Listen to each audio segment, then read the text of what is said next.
It was summer of 2002.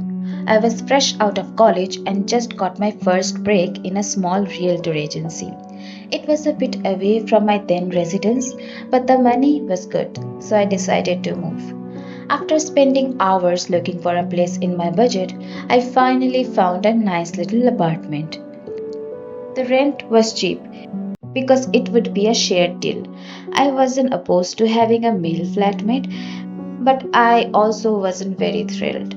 I decided to call the number anyway, and after having a little back and forth with the landlady, I decided to seal the deal. It was tucked away on a tree lined street, where the sidewalks were uneven and the street lights cast a soft golden glow in the evenings. The building itself had charm. Brick walls worn with time, ivy creeping up on one side, and a creaky iron gate that gave a satisfying clang when it shut. Inside, the hallway smelled faintly of old wood and fresh paint, as though someone had tried to revive the place without stripping it of its history. This was a fresh start, a new city, new job, and a chance to reset after a rough couple of months. The apartment was exactly what I needed. A two-bedroom in an older building with just enough character to make it feel unique, but not so much that it felt run down. The hardwood floors were scuffed in places.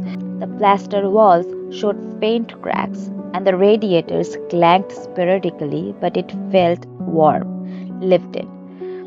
I met my new flatmate, Adam, after moving in. He was in his mid-30s, with dark, slightly unkempt hair and a demeanor that leaned toward casual indifference. He wore a faded hoodie and jeans, his stubble giving him a rugged look that might have been attractive if he didn't seem so perpetually tired. Adam didn't say much when I moved in a week later, helping me carry a couple of heavier boxes before retreating to his room. He wasn't unfriendly, just distant, and I told myself not to read too much into it. Not everyone had to be outgoing, and honestly, I appreciated the space. One day I was stacking my books on the shelf in the living room when Adam came out from his room and into the kitchen. I tried to break the ice with awkward small talk. "So, how long have you been here?" I asked, forcing a bright smile as I stacked a few books on the shelf. He looked up from his mug, his dark eyes briefly meeting mine. Couple of years. He said simply, his voice low and gravelly, as if he didn't use it much. "Wow, long," I replied, tried to keep the conversation alive. "Must feel like home by now, huh?" He shrugged, setting his mug down. I guess it's quite which I like. Not much else to me. His words were short, clipped, and he immediately busied himself wiping the counter with a dish towel, even though it was already spotless. I tried again.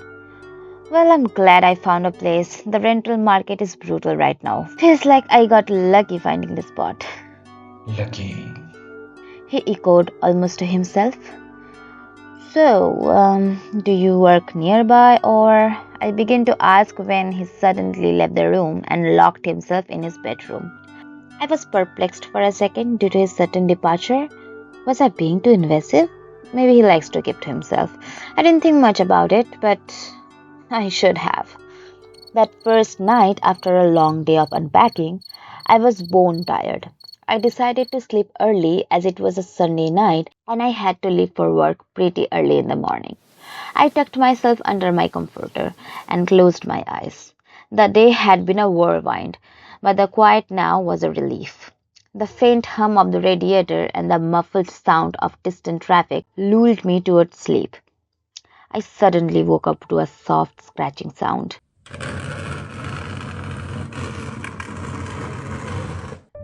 It was faint at first, almost imperceptible, like a whisper of fingernails grazing a wooden surface. I opened my eyes, staring at the darkened ceiling, my mind still heavy with the haze of sleep. The room was quiet, except for the rhythmic sound, so soft it could have been mistaken for a figment of my imagination.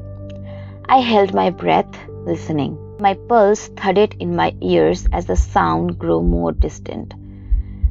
It wasn't random. It followed a deliberate rhythm, almost like someone testing the surface, scraping lightly, pausing, then continuing.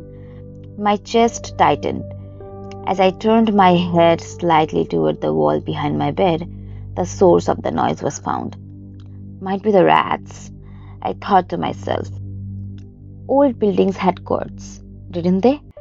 Settling wood, rattling pipes, maybe even a mouse or some other nocturnal creature finding its way through the walls. I tried to rationalize it as I pulled the covers tighter around myself, the soft fabric brushing my chin.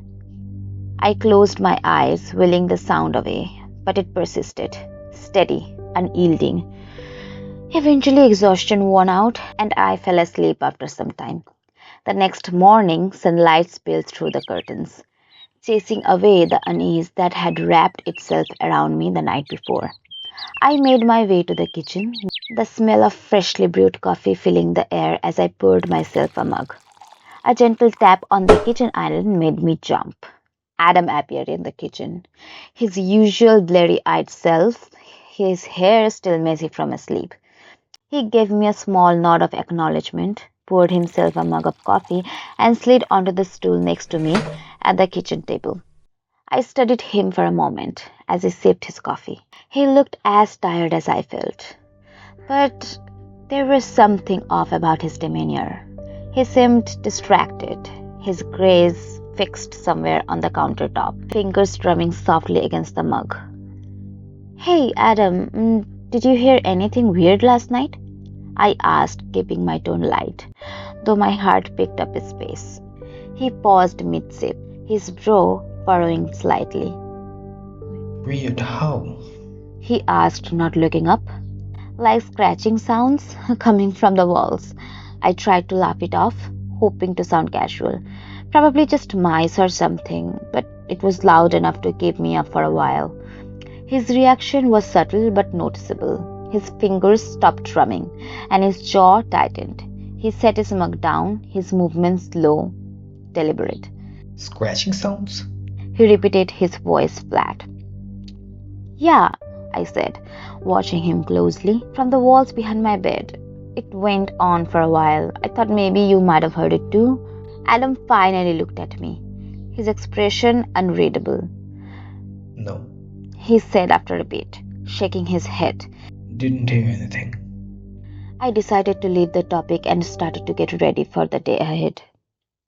After I was done with my chores at the office, I was practically dragging myself to my apartment's front door. Little did I know that all of my day's tiredness was going to wash off by the time I reached in front of my room door. The door was ajar. I explicitly remembered that I had locked the door before leaving for office. I entered my room with cautionary steps and turned the lights on. Everything seems to be in place at first glance. Although I had nothing valuable in my room, it was still an issue of personal space, and because my flatmate was a guy, I was a little bit more careful about it. I let go of this incident because 1, I was too tired, and 2, it wouldn't do me any good thinking about this. That night, the noises were louder.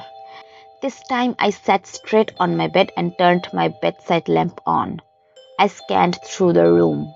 Nothing. And guess what? The scratching sound has completely stopped after the lights were on.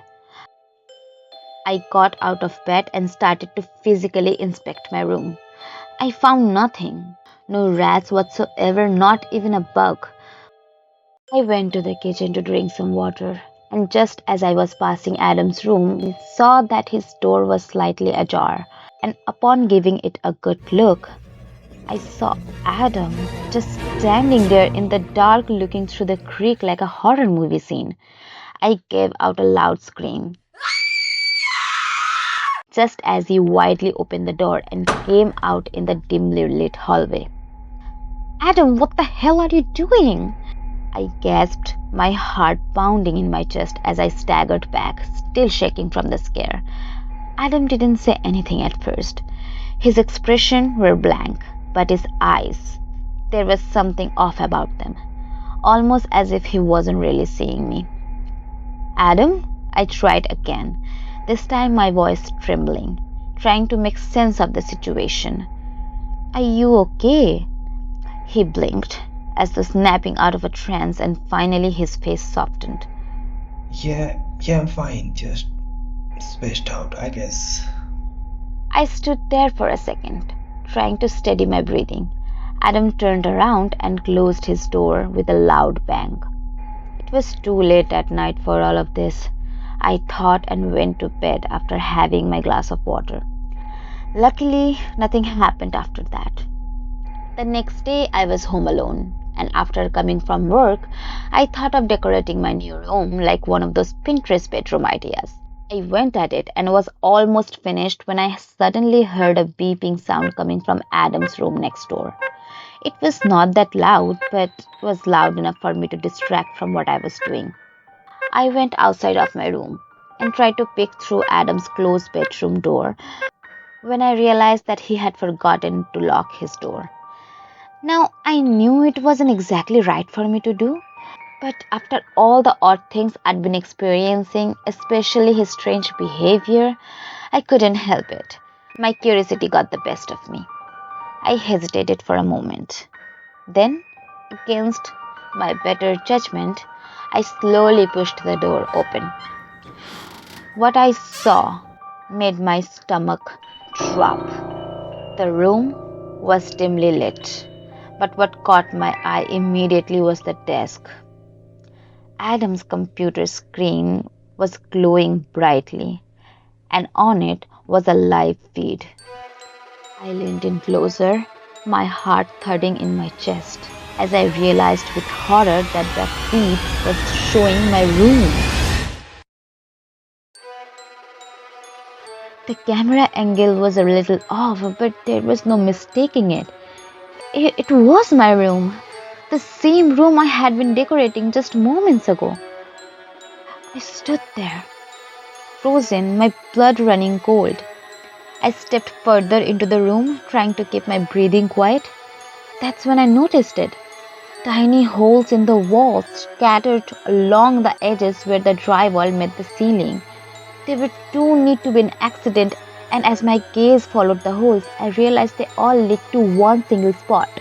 I walked toward the wall, my mind racing, and my heart hammering in my chest. Slowly, I reached out and gently touched one of the holes. It was just big enough to fit a small camera lens through. Panic surged through me as I realized what I was looking at. Adam had installed hidden cameras in the wall, small enough to be nearly invisible, feeding live footage of my room directly to his computer. I stepped back, my breath catching in my throat. "That's what the scratching sound was," I said out loud with sudden realization. The beeping sound I'd heard earlier suddenly made sense. It wasn't an alarm, it was the camera system working, maybe malfunctioning but still recording. I didn't waste any more time. I packed all my essentials and checked in at a hotel for the night. I called the landlady and she was as stunned as I was. I also decided to get the police involved, and after finding all the proof in Adam's room, he was arrested. They assured that all the footages in his computer were erased, along with a couple of others. Turns out, beside the newly grilled hole I saw, Adam's room has a couple of more holes, indicating he has been doing it even before I moved. He might have grilled the new ones after I rearranged the room to get a better view of me. I didn't ask any more questions about it after getting the reassurance that he is going to be behind the bar for a very long time. That was enough for me. The landlady was kind enough to return all my money and also asked me to stay now that Adam was gone, but I declined, as being near to the same room is only going to give me nightmares. I found another place pretty quickly. Sure, it was a little expensive, but I had the place to myself, and that's all I wanted after the nightmare I just lived.